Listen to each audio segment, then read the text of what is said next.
नमस्कार दोस्तों, हिंदी आचार्य चैनल में आप सभी का स्वागत है। आपकी कक्षा 12 की बोर्ड की जो परीक्षाएं हैं नज़दीक आ चुकी हैं।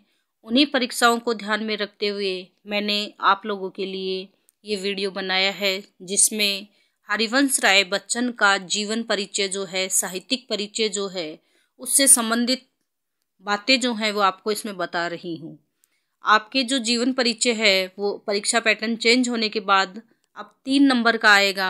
उन 3 नंबर में हमारा प्रयत्न ये रहेगा कि हम पूरे के पूरे 3 नंबर उसमें ले।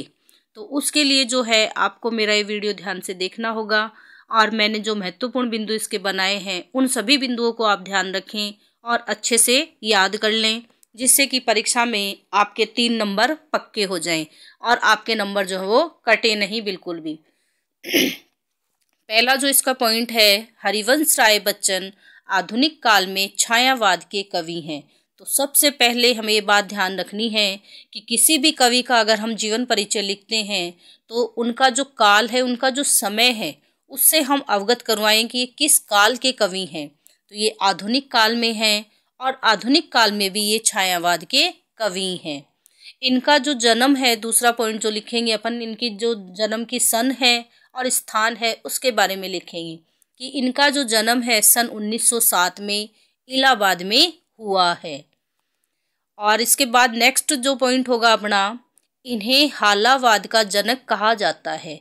तो आपके जो छायावाद था उसी में अंतिम 3 वर्ष के समय को अलग से हालावाद नाम दिया गया है। तो यहाँ देखिए, आपसे छोटा प्रश्न पूछा जा सकता है, जिसमें आपको 1 नंबर का प्रश्न मिलेगा। आपसे पूछा जाएगा कि हालावाद के जनक कौन थे। तो आप यहाँ उत्तर दे सकते हैं कि हालावाद के जनक जो हैं हरिवंश राय बच्चन थे। तो इस प्रकार से आप एक्स्ट्रा 1 नंबर जो है वो आप इससे ले सकते हैं। फिर है आपका, प्रेम एवं रहस्यवाद को हालावादी दर्शन कहते हैं। छोटा प्रश्न ये भी बन सकता है कि हालावादी दर्शन क्या है। तो प्रेम और रहस्यवाद जो होता है आपके, इसे हालावादी दर्शन कहते हैं। ये जो पंक्ति है ये आपको बड़े प्रश्न के उत्तर लिखने में भी काम आएंगी, और यहाँ 1 नंबर के उत्तर में भी आप इसे लिख सकते हैं। साथ ही जो है आप 3 नंबर वाला अपना जीवन परिचय है, वहाँ तो अपन को इसको काम में लेना ही है। इन पर फारसी के कवि उमर खयाम का प्रभाव था। तो ये आपको ध्यान होना चाहिए कि किससे प्रभावित थे।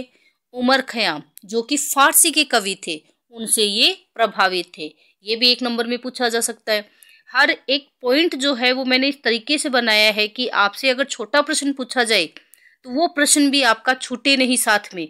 तो इस प्रकार से 3 के साथ जो है प्लस 2 नंबर जो हो रहे हैं आपके, 1-1 नंबर के जो प्रश्न पूछे जाएंगे वो भी आप साथ में ऐड कर लें। इस तरीके से आप 3 की जगह 5 नंबर इससे प्राप्त कर सकते हैं। इसके बाद है, आपसे प्रश्न पूछा जा सकता है कि इनकी प्रमुख रचनाएं। परिचय में तो हम लिखेंगे ही साहित्य में, साथ में जो है छोटे प्रश्न में अगर जैसे हरिवंश राय बच्चन की 2 रचनाओं के नाम आपसे पूछ लिए तो आप इन रचनाओं के बारे में बता सकते हैं।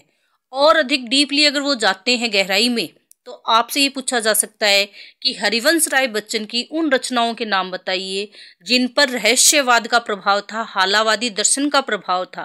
तो ये तीनों रचनाएं जो हैं उनकी ऐसी रचनाएं हैं जिनमें कि उनके रहस्यवाद और हालावाद, रहस्यवाद यानी जिसमें प्रेम और रहस्यवाद, हालावादी दर्शन की विशेषता है, वो प्रभाव इन पे देखा जा सकता है।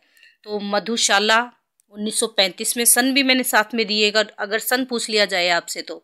मधुबाला 1938 में है और मधु कलश 1938 में है। तो इस तरीके से आप इनको याद कर सकते हैं। फिर है इनकी आत्मकथा। आत्मकथा के बारे में भी अलग से छोटा प्रश्न बन सकता है। साथ ही अपन ने इसको जीवन परिचय में भी इंक्लूड कर लिया है। तो यहाँ इनकी जो आत्मकथा है उसके 4 भाग है। क्या भूलूं क्या याद करूं, तो ये इनकी जो आत्मकथा है उसका फर्स्ट भाग है। और इनकी आत्मकथा का जो सेकंड भाग है वो है नीड़ का निर्माण फिर। तो इनका जो सेकंड भाग है उसका नाम है नीड़ का निर्माण फिर। तीसरा जो है बसेरे से दूर। चौथा है 10 द्वार से सोपान तक। तो यहाँ आपसे छोटा प्रश्न पूछा जा सकता है, 1 नंबर का प्रश्न पूछा जा सकता है, जिसमें इनकी आत्मकथा के नाम पूछे जा सकते हैं आपसे। तो आप आत्मकथा के जो नाम है वो याद कर लें। साथ ही इनके साहित्यिक परिचय में तो हमें इनको देना ही है।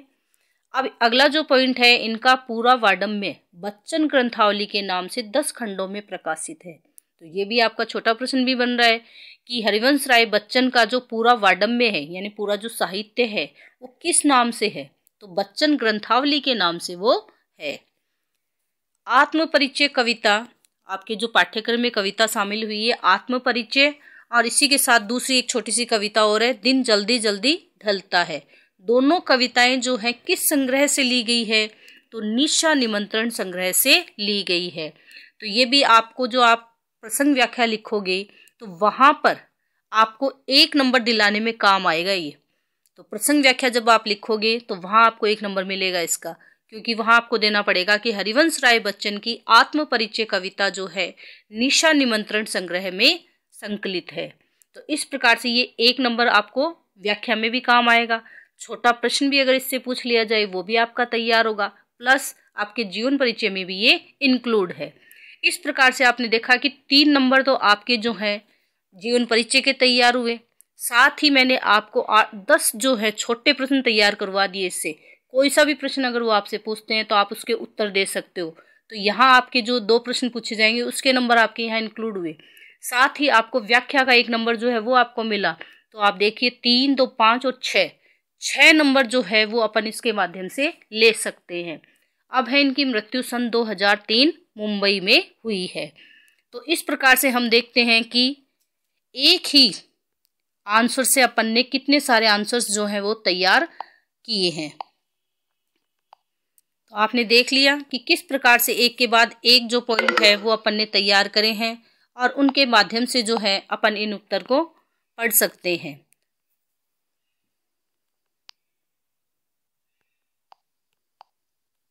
तो 3 नंबर का जो जीवन परिचय है वो आपका पूरी तरह से तैयार है। आपको पूरे 3 अंक जो है इसमें मिलेंगे, प्लस आपके 10 छोटे प्रश्न मैंने इससे तैयार करवाए हैं। अगर वो छोटे प्रश्न भी इससे उठाते हैं तो वो भी आपके तैयार हैं। साथ ही 6 नंबर की जो व्याख्या है उसमें से 1 नंबर जो है आपका वो फिक्स है प्रसंग इसका सप्रसंग का, और इसी के साथ अगर आप उसमें लिख देते हो प्रेम एवं रहस्यवाद को महत्व दिया गया है तो आपका जो विशेष है उसका 1 अंक भी आपका पक्का। तो इस प्रकार से आप देख रहे हो कि आपके एक ही बिंदु में मैंने कितनी सारी चीज़ें आपको एक साथ तैयार करा दी है। तो आपका जो फर्स्ट चैप्टर है वो आपका पूरी तरह से तैयार होता है इससे, और ज़्यादा से ज़्यादा नंबर जो है वो आप इससे प्राप्त कर सकते हो। इसी तरीके से जो है आगे के वीडियोस जो हैं वो भी मैं आपके लिए तैयार कर रही हूँ। तो आपके नंबर जो हैं वो परीक्षा में सर्वश्रेष्ठ आएंगे, अच्छे से अच्छे अंक आप प्राप्त कर सकोगे, और कोई भी प्रश्न अगर आपसे पूछा जाता है तो उसके पूरे नंबर जो हैं वो आपको पूर्ण रूप से मिलेंगे। लेकिन मिलेंगे तभी जब आप वीडियो को पूरा देखोगे, ध्यान से देखोगे, याद करोगे अच्छे से। तो इस प्रकार से आपके जीवन परिचय, साहित्यिक परिचय दोनों एक साथ तैयार हुए, इसी के साथ छोटे प्रश्न तैयार हो गए, और साथ में जो हैं आपके बड़े प्रश्न के उत्तर लिखने में भी काम आएगा, प्रसंग व्याख्या में भी इन पॉइंट्स को अपन काम में ले सकते हैं। तो एक ही कार्य के माध्यम से हम अनेक कार्य कर सकते हैं। अब आपको मेरा वीडियो पसंद आया हो तो इसे लाइक कीजिए, शेयर कीजिए, और अगर मेरा चैनल सब्सक्राइब नहीं किया है तो उसे सब्सक्राइब कीजिए। धन्यवाद।